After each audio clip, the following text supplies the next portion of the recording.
Good morning and good afternoon, guys. Happy Friday. We did it. We made it to the end of the week. I hope you guys are doing well. I hope you've had a good week so far and looking forward to the weekend. A big thank you to everybody who's joined me today. As you can see, I'm going to be talking about one of my favorite shows. But before we get into it, let me say hello to everybody. We've got Snorter Poopers Cuba. Hello. Project Storytime, who was first, if I remember correctly. Keely Chow, good morning. Roll Tide, good to see you. Darren Powers, good afternoon to you. Good to see you. We have got the Bash Brothers, Chris and Mark. Hello, guys. Good to see you. Psycho Dwarf 9, good morning. James, Captain T Skywalker, always good to see you. Hello. Leah Rose, hello, honey. Good to see you. Script Doctor, he says it's purple skirt time. It is indeed. Good to see you. Firefly, good afternoon. Hello there. Arwen, hello, lovely. Good to see you as well. Let's see who else we've got. D-Bud Martin, hello, good morning. Wendology, good afternoon, sweetheart. Wow, you guys are really on it this morning. I can see lots and lots of chat about the show. That's great. And if I'm not mistaken, I think we've also had a couple of super chats. As you no doubt saw, guys, I've turned the buttons back on. This is just an experiment. Nothing happened in August, so we're now in September. I'm going to keep my fingers crossed and hope that everything that I've gone through with YouTube and talking to them, that it was all set back up. If it's not, well, I will just turn them back off again. But a massive thank you to everyone for their support. And let me grab these. So we had one from D-Bud Martin. He says, To Serve Man is the best episode ever. Also, Hail Mexican Iron Man, who was riding out to the rescue of Paris as we speak. Glad to see you remonetize Purple. Thank you, honey. We will keep our fingers crossed and hope that it decides to play ball with us. So a big thank you to that. Much appreciated. And we did have one from Mark as well, which I'm trying to find. It might have been too early that I can't grab it. But a massive thank you to Mark for your super chat as well. Really appreciate you. Thank you so much. And Sandman says, run. Hello. Good to see you. And Nearsighted Cyclops, good morning to you as well. Welcome, guys. So, like I said, what I'm going to do is I've just compiled a list of my top 15 episodes. With 156 episodes, I could have easily done a top 30 or even a top 50, but I decided to kind of narrow it down as much as I could and kind of talk about some of the best. Before I pull up the list, there are some honorable mentions. So we've got episodes such as One for the Angels, which is a really sweet episode. About a sidewalk salesman who has a gift for the gab, but really wants to make this pitch. One of the earliest episodes and still one that I really enjoy. It's a really sweet episode. And that's one of the things that I think a lot of people forget about the Twilight Zone. They weren't all supernatural. They weren't all scary. Some of them were very sweet. And Chris Persia, thank you, Chris. He sends in a $10 super sticker. Thank you so much, honey. Really appreciate that. Thank you so much. You guys are the best, as always. What else? We had Little Girl Lost, which is a really great episode. We had the episode with Leonard Nimoy, which I think is The Price of Mercy, if I remember correctly. So all of these great episodes didn't quite make the cut, but still I would highly recommend them.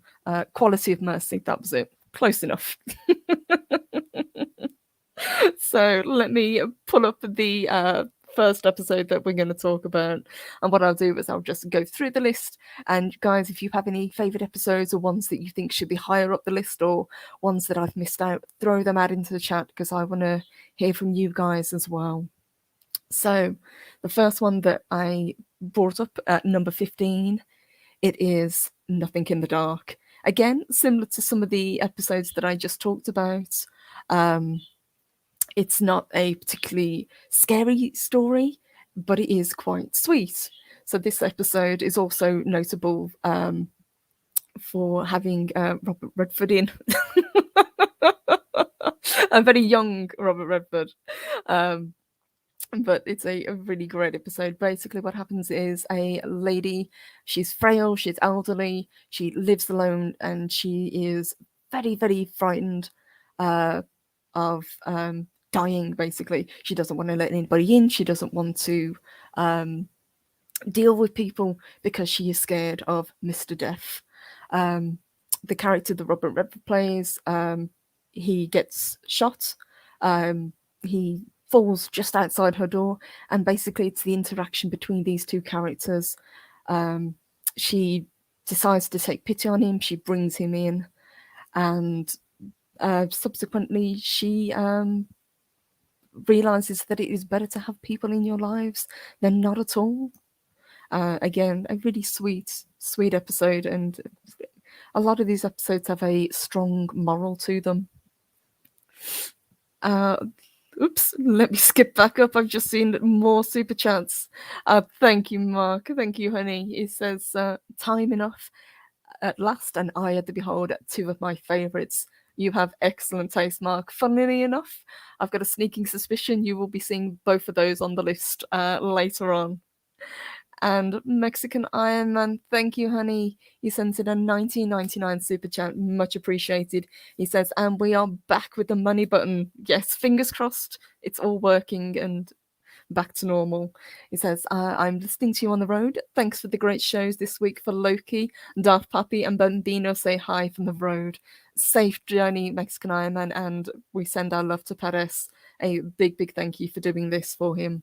We really, really appreciate it. So take care, be safe, and we'll be thinking of you. So that is my number 15. As I said, a lot of these, they will be jumping all over the different seasons. So number 14 is Nick of Time. One of the 2 episodes that has William Shatner in, a very young William Shatner. And he plays newlyweds. It's Don and Pat, played by Patricia Breslin, I believe her name was. And they stop for lunch at this diner, this cafe, and whilst they're waiting, there's this little fortune teller machine on the table. He gets curious, and he just keeps kind of getting this thing to answer questions for him. And I just love that this little thing sitting on the table, because it's got obviously little devil head sitting on top, hence the title, Nick of Time. But Don gets very, very curious about this thing. He wants to keep asking, the seer questions. He's very, very suspicious about how accurate this thing is about predicting the future. His wife just blows it off. She says, "Yeah, it's just a gimmick. It doesn't mean anything." But ultimately, they realize that it is actually predicting the truth, and they have to leave the diner with news that they really didn't want to have, which is very, very strange for them. I really like this episode. It's great to see William Shatner. A lot of fun, I've got to admit. He is a great actor in this. Mark says the Shat is young in that pic. Yes, he is. Chris says very young, but with a great toupee. And Armin says surprised he's in a shirt. Yep, stays in the shirt throughout the whole episode.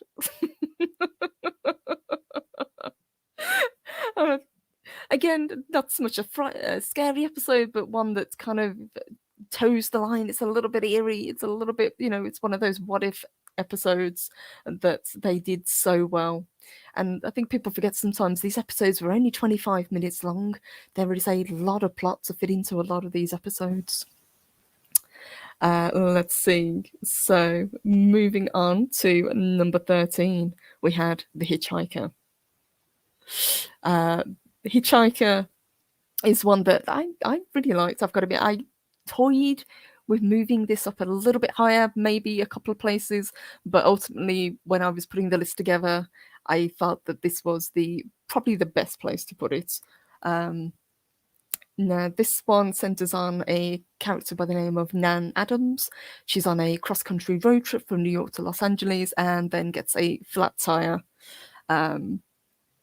She calls a mechanic, gets it fixed, and he's really surprised that she's managed to, after losing control of the car, she's okay, basically. She's in one piece. And the mechanic says to her, "You really shouldn't have called for a mechanic. Somebody should have called for a hearse," basically implying she is incredibly lucky to have got out of this unscathed. She thanks him. She carries on with her journey, and as she's on this journey, she keeps seeing this weird looking guy, this really shabby looking guy, hitchhiking at the side of the road. And she doesn't just see him once, she sees him multiple times on her journey, and she gets increasingly more frightened, she gets more paranoid.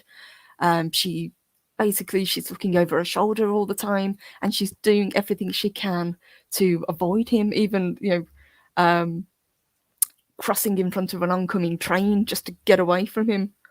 Which the car in fact stalls on the tracks. She gets it restarted, and another near miss. She's by this point convinced that this mysterious hitchhiker has it in for her. Obviously, if anyone has seen the episode, they can probably guess who this mysterious hitchhiker really is. I won't spoil it for you, but go back to what the mechanic says to her at the beginning of the episode, and you'll kind of realize what actually happened. Like I said, this was one of my favorites. I thought it was really, really well acted, and it really ramps up the suspense very, very well. And hello to Dave, Bob, and Speak for the Dead. Good morning, guys. Mark says, "It was me." Spoilers. And hello to Mr. CCTV. Good morning to you. Dave Bob says, "Terror at 20,000 feet." Oh, you know that's going to be on the list, Dave Bob. Nobody can leave that off there. And Captain James D. Skywalker says, with the previous episode, that box didn't warn him to stay away from TJ Hooker. No, it didn't. No, which is why I think it had it in from him in the first place. It only told him little bits. And a massive, massive thank you to Firefly. Thank you, honey. You sent in a $1.99 super sticker. Much appreciated. Thank you so much, guys. You guys are the best. And Pete Ward, hello to you. He also sends in a super sticker for $1.49. Guys, thank you. Thank you so, so very much. I'm really, really happy to be testing the water again. Fingers crossed that everything is fine, but you guys are awesome. Thank you so much. So moving on, we have got The Midnight Sun. Again, one of these episodes that I think a lot of people would probably have in their top 10. I, like The Hitchhiker, kind of debated on where to put it, because I know it's one of the more famous episodes. It's definitely one of those ones that seem to strike a chord with people. It's one of those ones that people really remember. It's very, very claustrophobic. It's got a very small cast, and it goes off the rails really, really quickly. And it's incredibly well shot, considering. So the basic plot is the Earth's orbit has been disrupted, and the planet is slowly falling towards the sun. We have this little group of people in an apartment building, and the temperatures, it's rising and rising.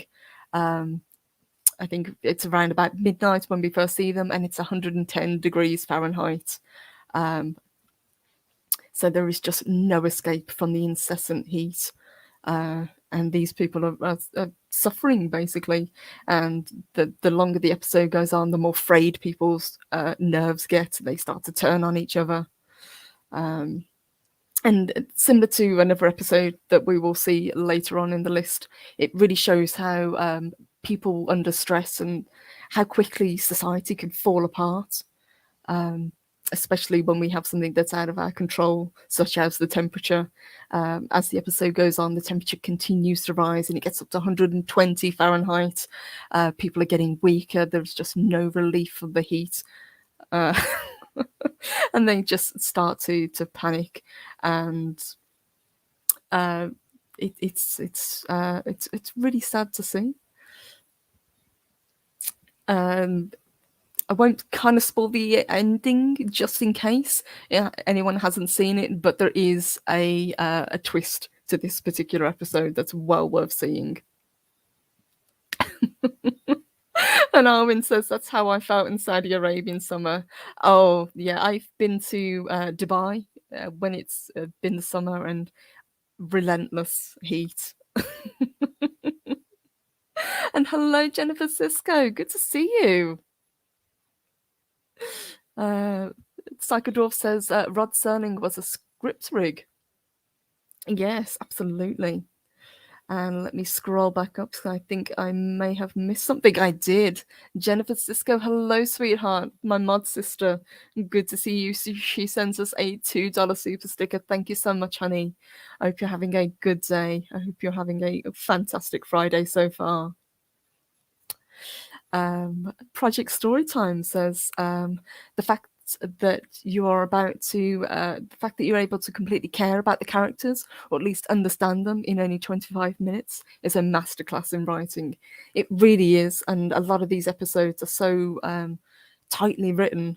It really is a fantastic example of how to tell a story in such a confined length of time. And I think a lot of it comes down to, obviously, one, the writing, and two, they had really fantastic people cast in these episodes. Some real stars were called in to play these roles. Firefly says, I swear the Midnight Sun is related to the film The Day the Earth Caught Fire. Could be. Yeah, absolutely. Again, like I said, I toyed with kind of putting it up a little bit higher, but I think ultimately it's where it should be at number 12. Project Storytime says also people freaking out about things in the world that are outside their control. Can't imagine that happening now. Indeed. And I think you also mentioned it earlier before we went live about how a lot of these episodes are really relevant now, even though they're decades old. So let me move on to the next episode that we want to talk about, the Invaders. This one, I think a lot of people think it's kind of silly because of the aliens. I actually really like it. I think they were done really well. So the basic plot is an old woman. She lives alone in a remote house. She doesn't really have any modern conveniences. It's very basic. And one night she hears this deafening crash above her kitchen roof, and she finds out that she's been invaded, if you will, by this little tiny toy-like flying saucer that's crash landed into the roof. And there's these two tiny little aliens that are about 6 inches tall that come out of this craft, and they then attack. Now, you wouldn't think that creatures that are only 6 inches tall could really do that much damage, but they've got these pistol weapons that leave burns, so they can really do some damage.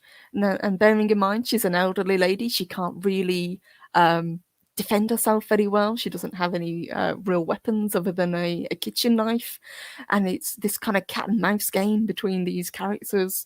What should be on paper a really silly episode turns out to be a really tense and tightly written episode. Like I say, with her kind of facing off against these tiny invaders. And again, like most of these episodes, there is a big twist to the plot, as anyone who's seen it will know. Again, one that I've only seen a couple of times, but it really left an impact on me. It probably bears rewatching again. Like I said, it should be kind of ridiculous to see her facing off against these little tiny characters, but because of the way it's shot, the way it's directed, you really do believe this kind of life or death struggle going on between these characters.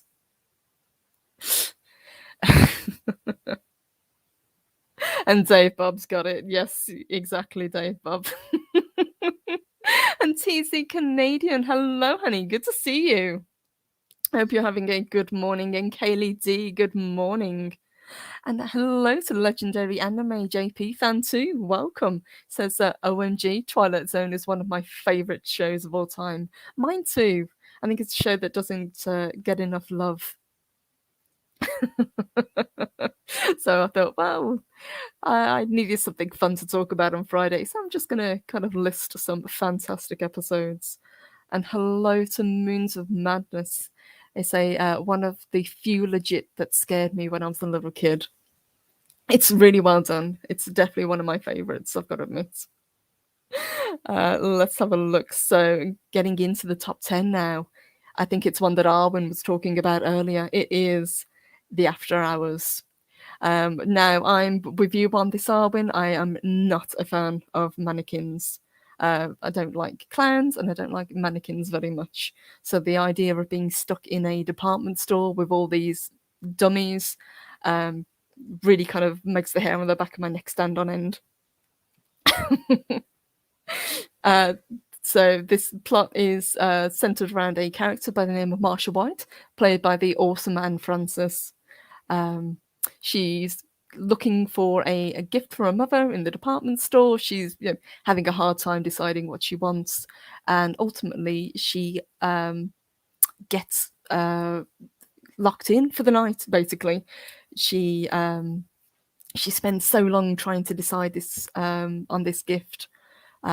She mistakenly gets locked in, and the only people that, well, I say people that she's left with for the night are these store display mannequins.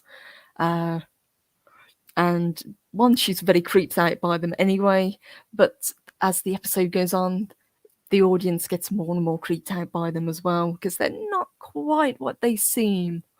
But they're very, she starts to hear mysterious voices and then some very, very subtle movements. So as the episode goes on, her paranoia grows. She gets more and more confused as about what's going on, and it's all about getting back to this unoccupied ninth floor where the mannequins are stored. And again, like most of these episodes, there is a twist to it, which is one that actually I didn't see coming. I was very, very surprised with this one, which I think is why it kind of just edged into my top 10.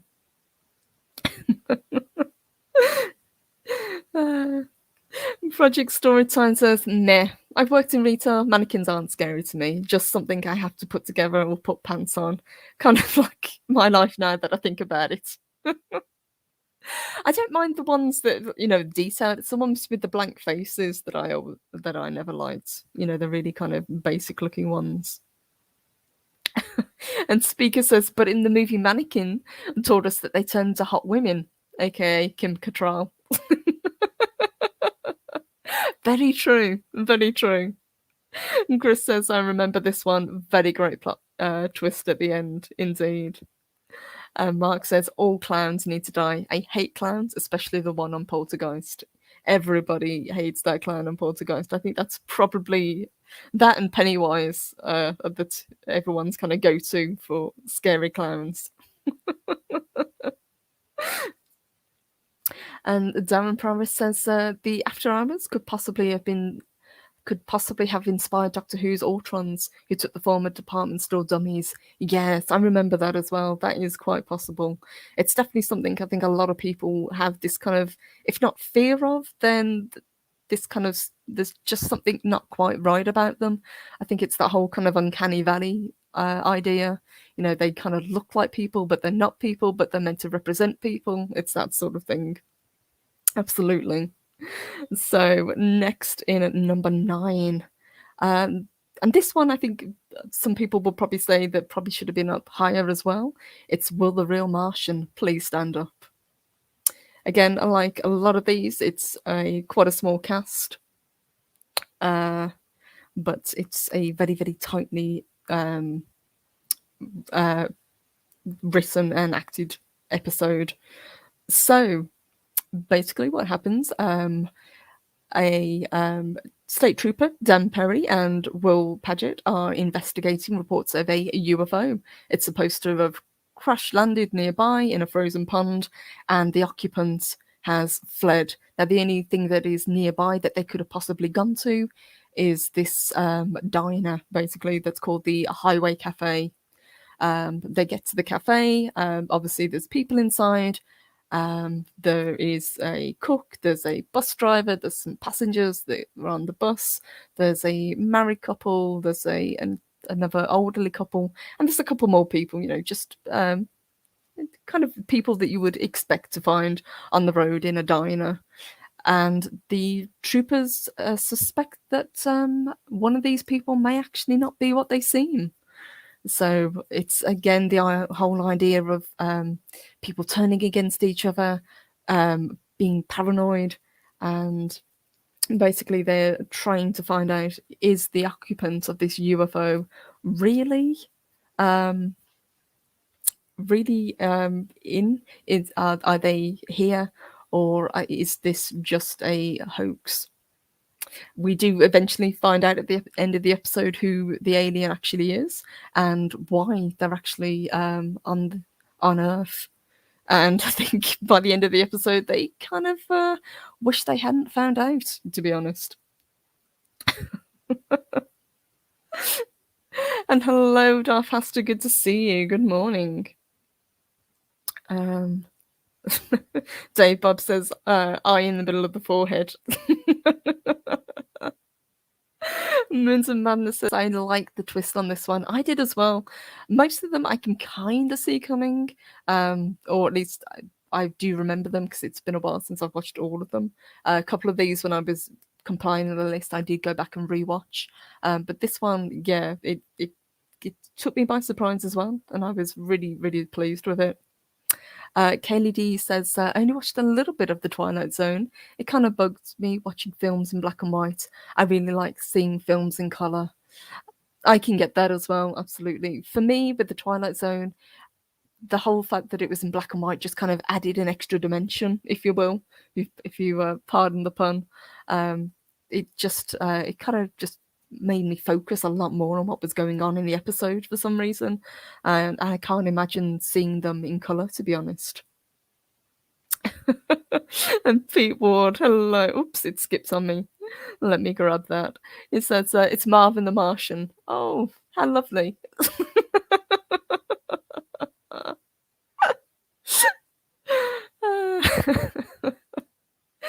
Okay, getting in at number 8, we have Time Enough at Last. I know this one is going to be on a lot of people's, probably their top 5 actually, and it nearly got higher, but there were so many good episodes to choose from. I had to put it in at number 8 for me at least. And this one is one that people really, really love, and for good reason, you know.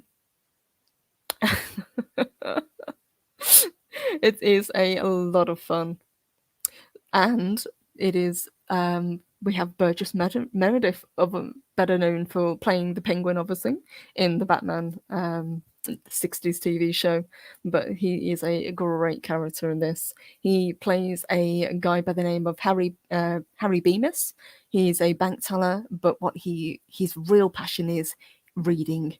He would rather read than do pretty much anything else in the world, and that's all he wants to do. He wants to bury himself in his books and just kind of be left alone. That's all he wants. And he gets a little bit kind of annoyed that life gets in the way. His boss has a go at him. His wife nags him, telling him that he wastes way too much time reading. Uh, that he really should be focusing on other things, and he's a little bit just like, just leave me alone, please. Just let me enjoy what I enjoy. Um, uh, as I said, he plays a bank teller, and what basically happens is he gets himself locked in the bank vault.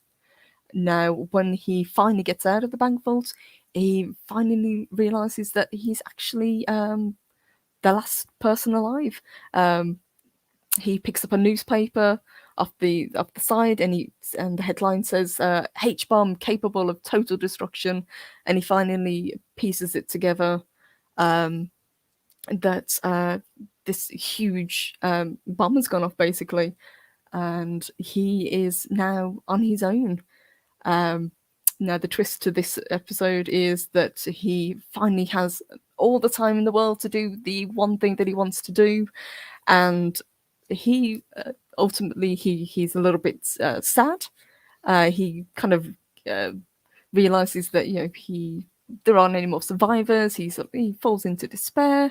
He considers taking a more drastic way out, and then he kind of sees the silver lining in that he can finally indulge in his love of reading.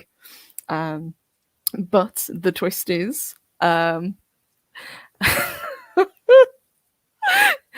Harry wears glasses, and without these glasses, he cannot read. So even though he now has all the time in the world to do the one thing he loves, he now no longer has the ability to do so. So again, this is one of my absolute favorite episodes. I could have probably put it in the top 5 if I wanted to. But like I said, there are just so many others. It just had to fall down the list a little bit. Mark says this episode is perfection and so well acted by Burgess Meredith. It was great to see him. He really plays a great character in this. I love this episode very, very much, and it's one of those episodes that I go back to. Jennifer Cisco, thank you, sweetheart. She sends in another super sticker of a hot dog. Thank you so much, my love. Really, really appreciate that. You are the best. Thank you, sweetie. And when Donji says his wife in that story is vile, she is. Yeah, she really nags him, and she even gets a little bit kind of snarky with him and says, "Well, if you're going to read, why don't you read me poetry or something?" Which I thought was a bit mean. But it just goes to kind of show sometimes again with these episodes, it's about relationships with people. You have to invest in other people. You can't just focus on yourself, and that is the moral of this story. And Leah Rose, exactly. You got it, honey. Nailed it. Dave Bob says, I hear Tweety Bird. That's Abe. That's my budgie tweeting in the background. So if you hear a bird, that's all it is. So next episode, we've got The Masks at number 7. Now this one is again a really, really great episode. One of the ones that I actually had time to rewatch this week. I love an episode where horrible people get their comeuppance, and this is a perfect example of that. Let me just get a drink, guys.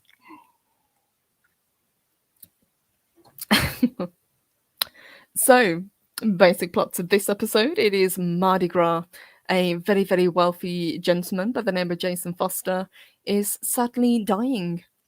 He's with his doctor, who's telling him his death is imminent. You could last till the next morning, you could last a couple of hours. We just don't know, unfortunately.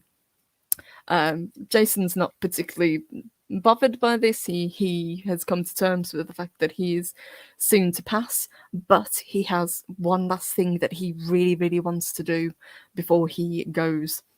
He asks his immediate family to join him in his home. So it's his daughter, Emily, her husband Wilfred, their son Wilfred Jr., and their daughter Paula.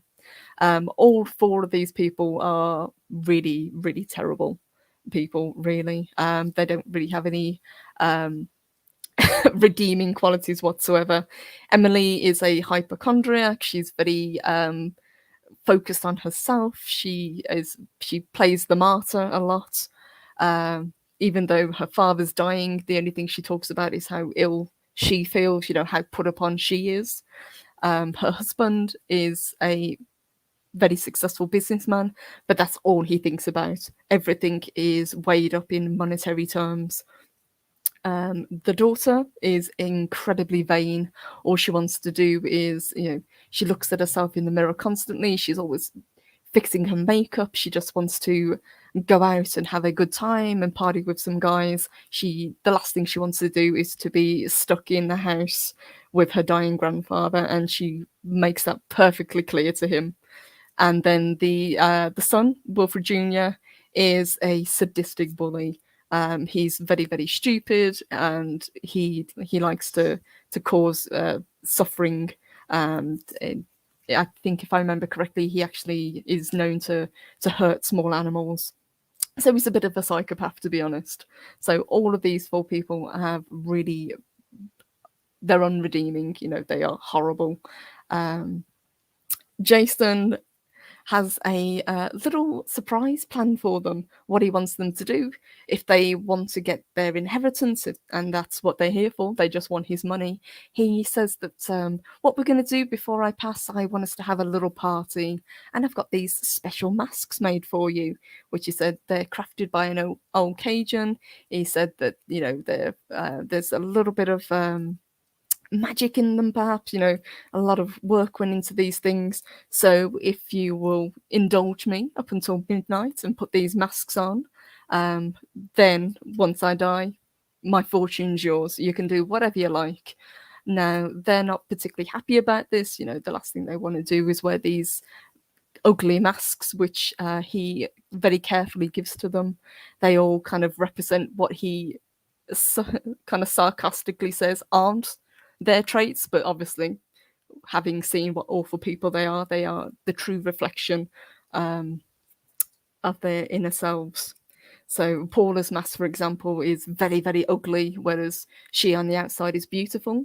On the inside, she is ugly, and that mask reflects it, and so on. As the evening progresses, he starts to fade, and the mask that he wears is the mask of death, which he said is, it's kind of ironic. I'm alive, but soon I won't be, so I'm gonna wear this skull. The twist to this is obviously he gets the last laugh. Basically, the clock strikes midnight. They take the masks off, and what revealed underneath is their true form. And he says to them, your caricatures, all of you, without your masks, your caricatures. And then he passes on. So he finally does get the last laugh. And as the doctor says, when he finally checks on him, this must be death. No horror, no fear, nothing but peace. Again, this is one of my absolute favorite episodes. Project Storytime says, so these families like being on Twitter? Pretty much, yes. Lero says scary. It is. It's a really, really well done episode. And it's got characters in that you absolutely love to hate. Winter's so brilliantly creepy. It really was. I adore this episode. One of my absolute favorites. Next, we have got The Living Doll. You guys probably could have guessed this as well. It is Talkie Tina herself. I really like this. So before we had Chucky, before we had Annabelle, before we had Robert the Doll, we had Talkie Tina. And again, similar to the mannequins, there's just something about dolls that seem to kind of strike a chord with people, and people find them very, very creepy. For me, they never really bothered me. I've got to admit, dolls they're fine. I had dolls when I was little, but this one definitely leaves an impact on you. So the basic plot for this one is a woman by the name of Annabelle buys her daughter Christy a wind-up doll called Talkie Tina as a kind of playmate. She's kind of rejected by Annabelle's new husband, Eric. He doesn't like Christy very much. He's very bitter that he and Annabelle can't have children themselves, so he is quite hostile towards the little girl. Annabelle tries to kind of reason with him, says if you open up, if you kind of give yourself a chance, I'm sure that you would be able to love Christy, but he just doesn't want to do that. He treats her as an annoyance, basically, and he really doesn't like the fact that Annabelle has bought her yet another doll, and he makes it very, very clear that this shouldn't have happened. He goes into how much did it cost? Is this a dig at me because we can't have kids? So you've bought her a playmate. He really makes it all about himself when in fact it's just about Chrissy. She just needs a friend, and Talkie Tina is more than she appears. Whilst she seems very, very sweet and just an ordinary doll when Annabelle and Chrissy are around, when she is in the room with Eric, she is much more. So she is actually sentient, and she does not like him. In fact, I think the first thing that she says to him when he picks her up is, I don't like you. No, he thinks that it's Annabelle playing a trick on him, trying to get back at him for being so mean. But as the episode progresses, he realizes that this little doll really does have it in for him. He tries locking it in a dustbin. He tries, destroying the doll, but nothing he does makes any difference. And Annabelle and Christy are getting more and more distressed as the episode goes on because he's acting like a crazy person. He's got this insane vendetta against this inanimate object as they perceive it. And Tina actually escalates things and threatens to kill him, basically. She wants him out of the picture because he is so mean to the little girl that she has kind of got attached to.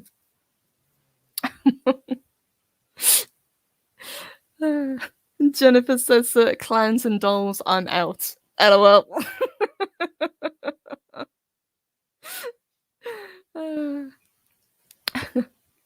Hasta says, Annabelle inspired? I don't think so. I don't think it was inspired because I think Annabelle is based on I say it's based on a true story.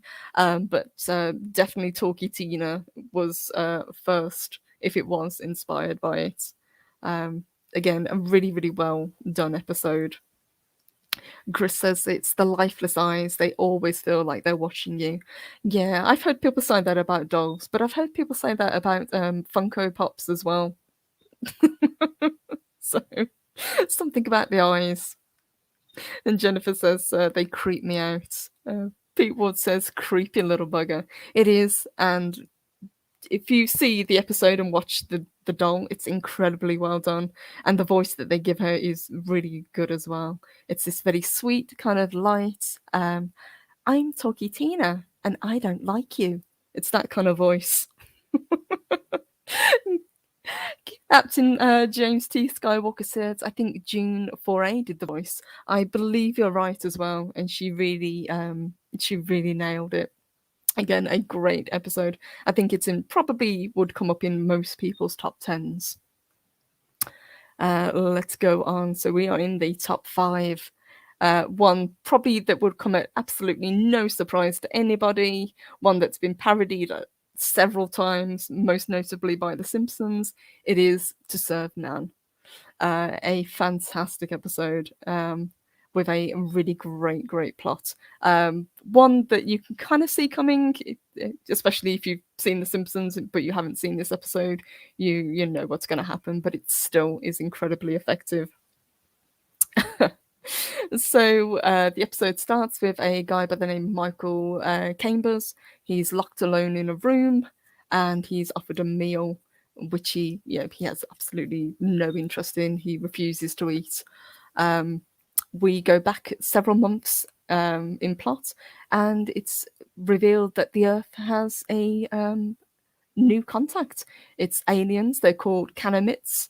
They're a race. They're over 9 feet tall, and they say that they come in peace. All they want to do is help Earth. They help people. They show them how to really grow crops, how to build a force field, how to provide all the needs that humanity needs. There's no need for humans to be at war anymore because the Canonids can, with very, very little effort, teach you how to be better. And there's a lot of people that are very, very skeptical about this. What do they really want? Are they really altruistic, or is there an ulterior motive to them? Now, the only way that they can kind of find out what they actually want is one of the aliens leaves behind a book with their language, which Michael Chambers is a cryptographer, and it's his job and several other people that work for him to try and figure out this alien language. If they can figure out what's in the book, they hope to be able to, find out what they actually want. And they do eventually find out what they want, but they find out way, way too late to be able to do anything about it. And this episode is notable as well because it actually has a character break the fourth wall and address the audience, which very, very few episodes do. So that's another notable thing with this episode. Project Storytime says it's a textbook. Wait. Lyra says they do not. There's a book about humans. Exactly. And T-Bird Martin referring back to The Simpsons to serve 40 humans. And Glinster, hello Glinster, good to see you. He says, Mr. Chambers, we wouldn't want you to lose weight. Indeed. That's the last thing that these aliens want is for the aliens to lose weight. And when you have a fantastic day, you take care, honey. Oh my gosh. Chris Persia says, so now we know where they got the idea for Megamind. You know what? I never considered that, but yeah, I can kind of see that. Oh, a Mexican Iron Man. Thank you, puppy. He sends in another super chat. Thank you so much. He says that doll reminds me of my ex. All candy and daisies in the beginning. Next thing you know, I'm in a Mexican remake of The Shining. Oh dear. Oh no. Poor Mexican Iron Man.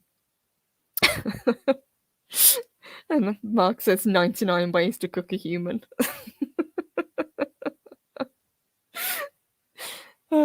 So getting into number 4, I think it's one that you guys probably would have put in the top 5 also. It's A Good Life. This is another one that got parodied a lot. I think The Simpsons also did this as well. And this one actually has Bill Mummy in, playing Anthony Fremont, who plays a great, great character, really, really believable. So the basic plot is this little boy, Anthony, he's 6 years old.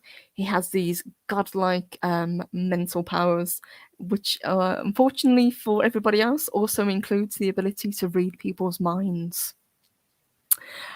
He's cut off this town from the rest of the universe, and the people within it, they're kind of like his playthings.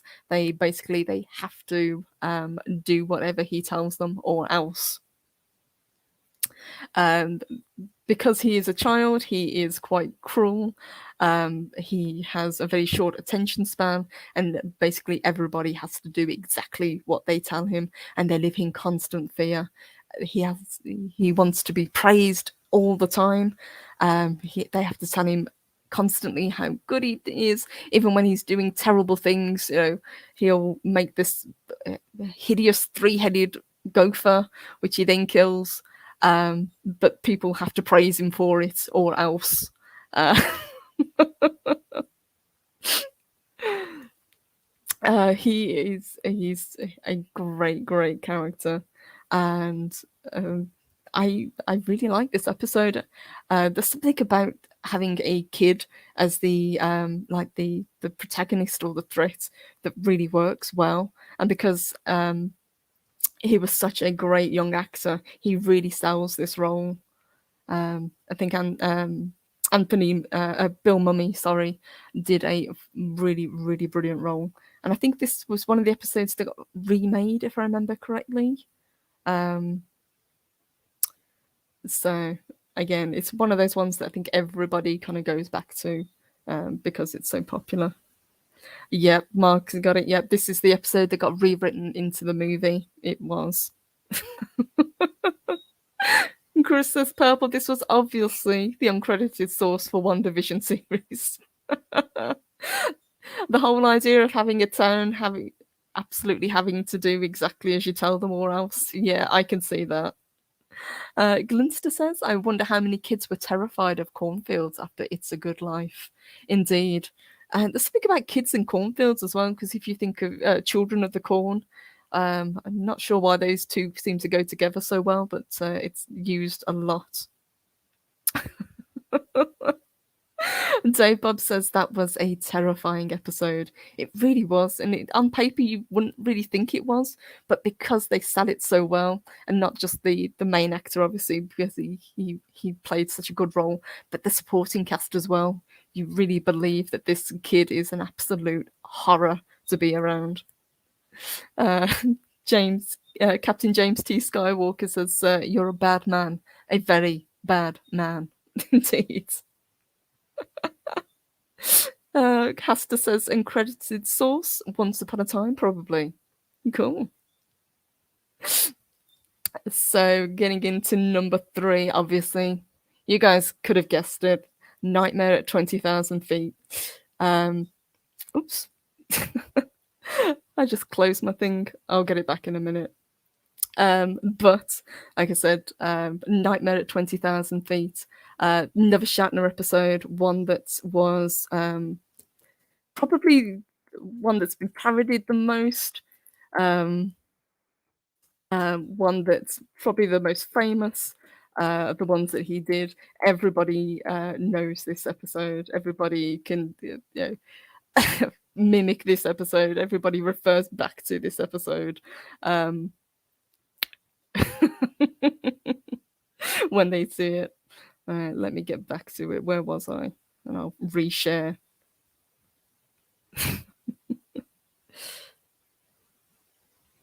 There we go. Okay, and we're back. There we go. Share screen.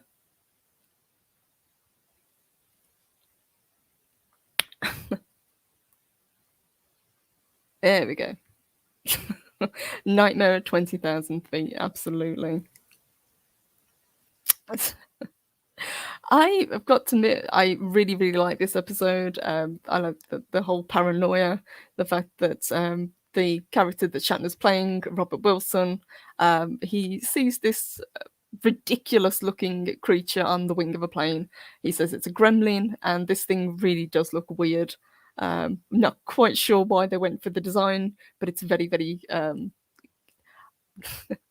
I think it's kind of campy, especially when he kind of pulls back the curtain and it's just peering in the window at him. I know you're not supposed to laugh, but that scene always makes me laugh.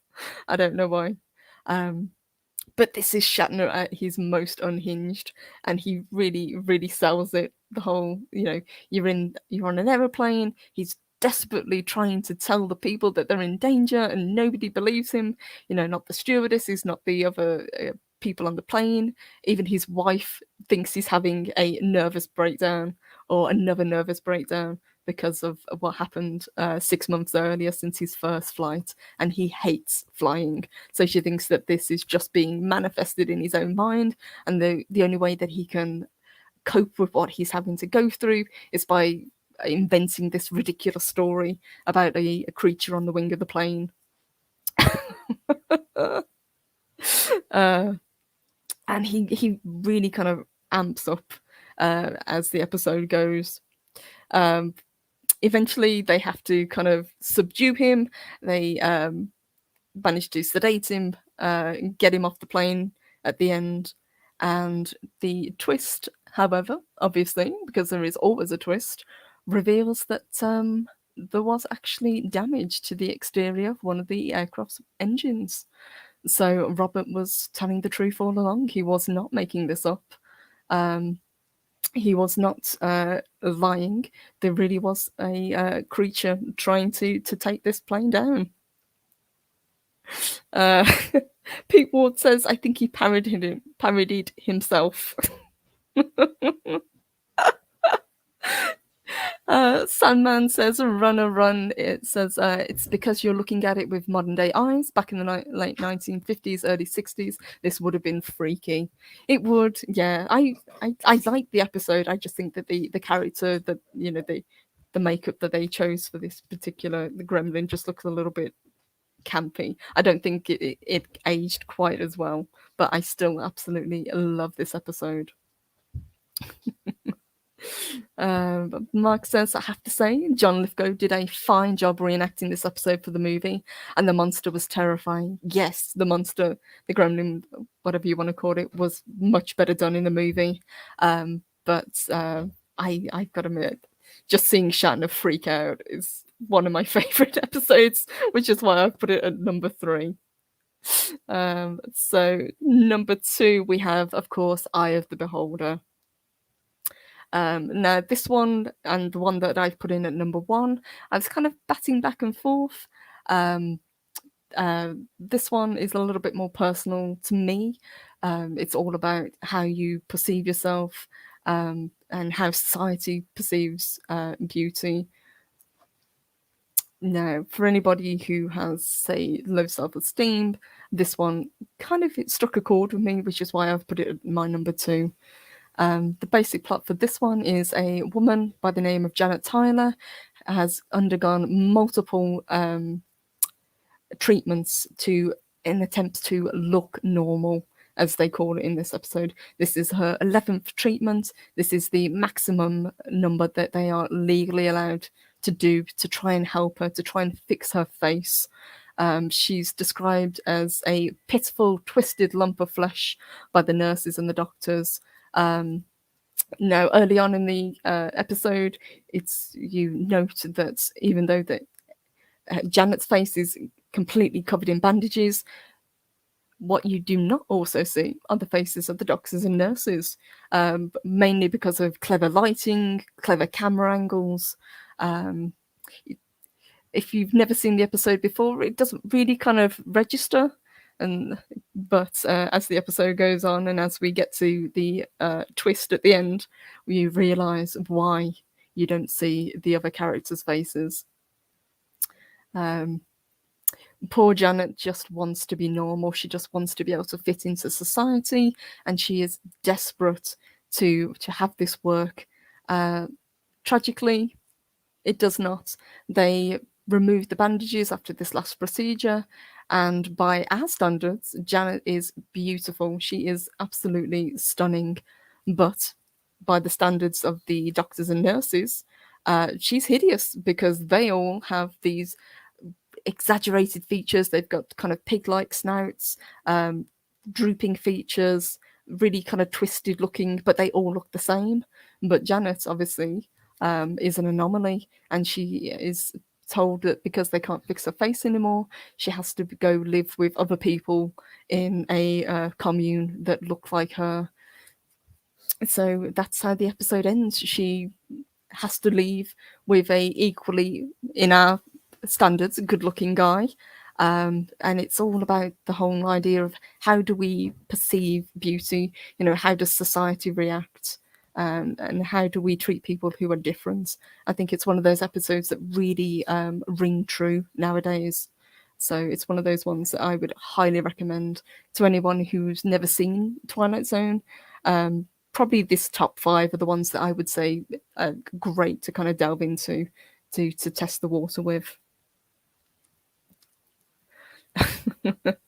Lero says, yes, the best one I've seen. The rest look deformed. Absolutely.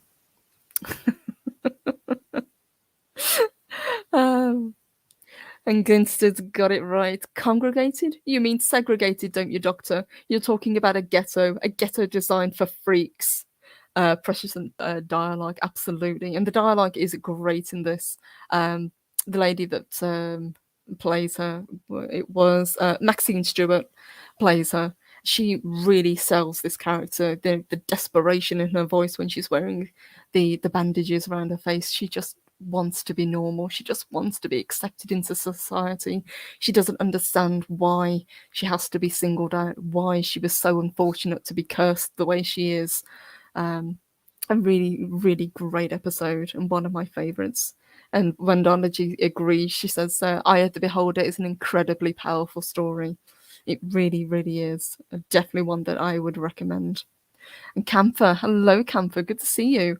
It says, this is definitely synonymous with today. It is, and I was surprised going through this list just how many episodes have bearing with what's going on at the moment. You can always tell how well written a show is not by the politics they're trying to put in today, but how true it rings 20, 30, 40 years later, if the morals still make sense. So guys, as you could probably predict, number 1 in the list is, of course, The Monsters Are Due on Maple Street. One of the earliest episodes. It is from season 1, episode 22, and this is probably one of the best episodes written. An absolute masterclass in how to write a tightly driven story. And this episode, as I said, they're only 25 minutes long, but this really kind of ramps up the paranoia incredibly quickly. It's all about people turning on each other and how quickly they are to point fingers and look for a scapegoat when something goes wrong. And it was something just as simple as the lights going out, and this street turns upon each other incredibly quickly. So, main plot, as I said, it takes place on Maple Street. It's a Saturday afternoon, if I remember correctly. Kids are playing, adults are washing their cars, chatting to each other, just doing what people do on a Saturday afternoon. Overhead, they hear a roar and a flash of light, and people think that, maybe a meteor has just passed overhead. They all kind of rush outside to see what's going on. They're talking among each other, and the next thing that they know, the power goes off. But it's not just things like electricals, ham radios go down, lawnmowers stop working, all the lights go off, phones no longer work. So everybody gathers together to try and figure out what's going on, and they decide, most sensible thing to do is just take a walk over to the next street and see if they're affected, and try and branch out and see if their other neighbours are also affected. But one guy by the name of Pete Van Horn decides to volunteer, and off he goes to see what's going on. Whilst he's doing that, the other neighbours are chatting back and forth, trying to figure out, some of them think maybe it was a solar flare. They seem to think that maybe it was a meteor that passed over, but a young boy by the name of Tommy has another theory. He said that what it could have been is actually an alien. He tells a story about something that he's read in a comic book about an alien invasion causing similar issues. And the adults initially, they scoff at him and say, you're reading too many comic books. And his mum says, that's enough. Go home, go to bed. We don't need you kind of getting people all excited talking about aliens. But this idea sticks in people's minds, and this is where it plants the seed of paranoia. And as the evening wears on, the power doesn't come back on, but weird things start to happen. One of the neighbors, by the name of Les Goodman, his car starts by itself and then shuts off and then turns back on again when he's not standing by it. And the neighbors quickly latch onto this and think that, oh, Les, he's a bit odd, he didn't bother to come outside when everybody else did. Maybe he knows more about what's going on than he's letting on. So it's all about them turning on each other, and they go from being neighbors to acting like a mob really, really quickly. And it's really interesting to see just how fast people can descend into madness when they don't understand what's going on. And this just escalates as the episode goes on. People, start pointing fingers at each other. They start destroying property. People start, closing ranks, and they start trying to, well, you did this, but you did this. It's all this idea of pointing fingers. And poor Pete, who just went over to check what was going on, actually gets killed. Now the guy that kills him says, I didn't know, it wasn't me. I thought he was, somebody else. But this is a bit of a wake up call to people, and they turn on him then. And as the episode ends, it kind of pans back to a hill overlooking Maple Street. And these two characters are talking about how easy it is to manipulate people. You don't have to do anything too drastic. All you have to do is plant this seed of paranoia, and people will basically destroy themselves. Again, one of these episodes that is really kind of prevalent to today. Project Storytime nails it. It says this episode is so relevant today. It really is, and that's why it is my number one. Pete Ward says, I'm going to rewatch these. Forgot most of them. It could teach today's screenwriters a thing or two. I think so too. Absolutely.